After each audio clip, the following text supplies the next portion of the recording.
नमस्कार, आप देख रहे हैं 4 PM बिहार और मैं हूं अभिषेक मिश्रा।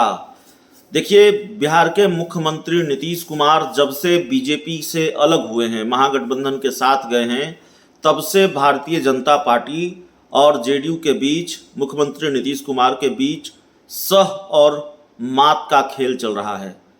भारतीय जनता पार्टी एक के बाद एक कई झटके मुख्यमंत्री नीतीश कुमार को देती रही है। इस पूरे प्रकरण के बाद ये ठीक है कि मुख्यमंत्री नीतीश कुमार ने एक बड़ा झटका दिया बीजेपी को, रातों रात भारतीय जनता पार्टी को सत्ता से बेदखल कर दिया और महागठबंधन के साथ मिलकर सरकार बनाई।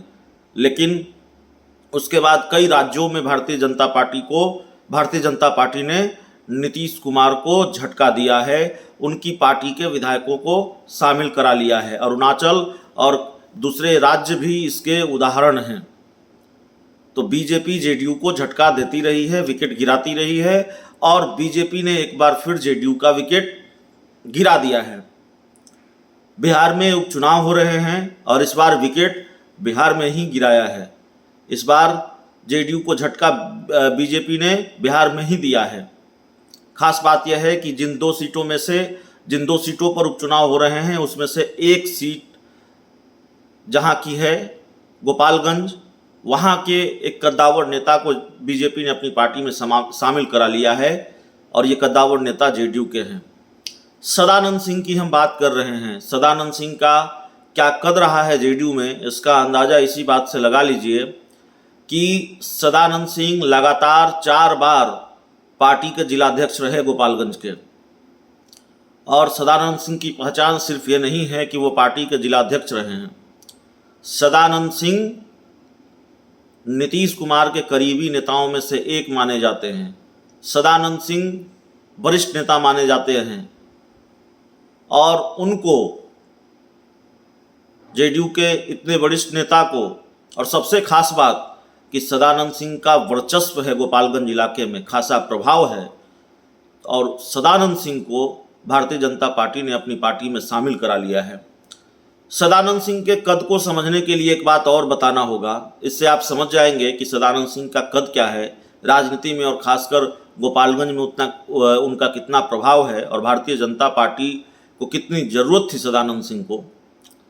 राधा मोहन सिंह बीजेपी के बड़े नेता हैं, बीजेपी के प्रदेश अध्यक्ष भी रहे हैं और केंद्र सरकार में मंत्री भी रहे हैं। तो पूर्व केंद्रीय मंत्री राधा मोहन सिंह सदानंद सिंह के घर गए थे, उनसे मुलाकात की, बात हुई और उसके बाद राधा मोहन सिंह ने अपने फेसबुक पोस्ट के जरिए ऐलान किया। फेसबुक पोस्ट कर उन्होंने लिखा कि सदानंद सिंह अब भारतीय जनता पार्टी में शामिल हो गए हैं। तो जाहिर तौर पर यह बड़ा झटका है जेडीयू के लिए, पार्टी के एक बड़े नेता को शामिल करा लिया है।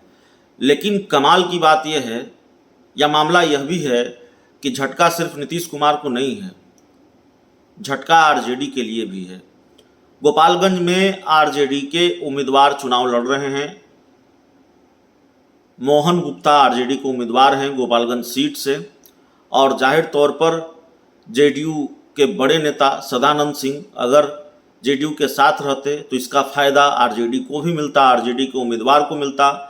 लेकिन यह हो नहीं पाया। सदानंद सिंह ने जेडीयू का साथ छोड़ दिया है, बीजेपी में शामिल हो गए हैं। तो एक तरह से राजनीतिक नुकसान आरजेडी को भी है।